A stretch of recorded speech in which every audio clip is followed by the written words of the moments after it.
The whole group tried to sleep with her. First off, for the longest time I was the only girl in a party of 7. Although this isn't as dramatic or as awful as other stories, it still makes me angry when I think about it. About 3 years ago I made a post on Instagram offering to DM 5e for anyone that was interested because my previous party had split up after leaving college. I was quickly approached by an old high school friend, Jack, who said he had a group gathered. I was welcome to come and meet everyone and decide if we all got on well. Jack was always very sweet in high school, so I agreed and we all met at his flat that weekend to play a few non-D&D related games together and get pizza. After a few hours we started talking about character ideas, rules, etc. I suggested we talk about our boundaries in game so everyone knew what we were getting into. I'm a relaxed DM. I don't mind if a player decides they want to sleep with the barmaids as long as it doesn't fuck with the game. The only thing I said I would not do, period, was rape. Everything else is at the discretion of everyone. This is important to know. Fast forward to actually playing. I'm not sure if other people have done this before, but I ran the Death House part of Curse of Strahd for about 4 sessions, till everyone was comfortable playing together, then homebrewed a campaign from that. The guys were all pretty great up until this point, however one of them, we'll call him Mike, began to make a few awkward comments to me. Mike decided to play a bard, and took my I don't care if you hook up with NPCs very seriously.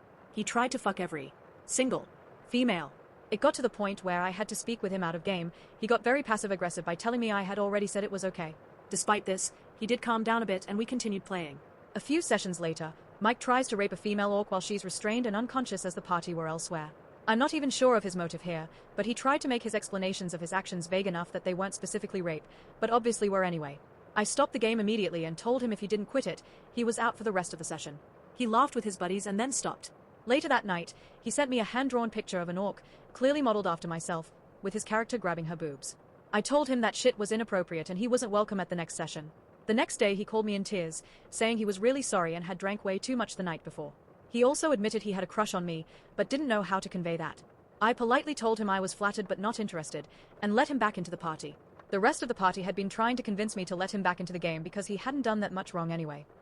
Yes, I'm an idiot. Apart from that event, I had been having fun with that campaign. Mike is no longer a douchebag at that session. He's quiet and one of the guys tells me that I embarrassed him and now he's struggling to connect. Not my problem. Fast forward a few more weeks and things are getting weird again.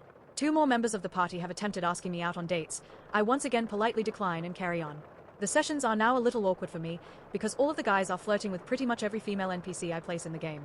Slowly but surely, within a week another guy confesses his love to me. I'm no longer enjoying the session, so I plan on finishing up one story branch and then calling it a day with the campaign and leaving. Not even a day later, Jack sends me about 20 screenshots from a private group chat of the boys. They literally had bets on who could sleep with me first. The entire group chat was discussing ways they could flirt or seduce me, a few screenshots of my own conversations between them, etc. It was so awful to look at because I thought these guys had actually been enjoying my sessions, but I was basically just there as a game myself. Jack told me he was incredibly sorry he hadn't said anything sooner, and that he was about to pull out of the campaign because of them. I told the party over Discord that I knew what was going on and that I was disgusted and would not DM for them again. I think I added in that none of them were even close to being physically attractive to me, and then I left. It's been a while since this happened, but I still haven't heard from any of those guys again.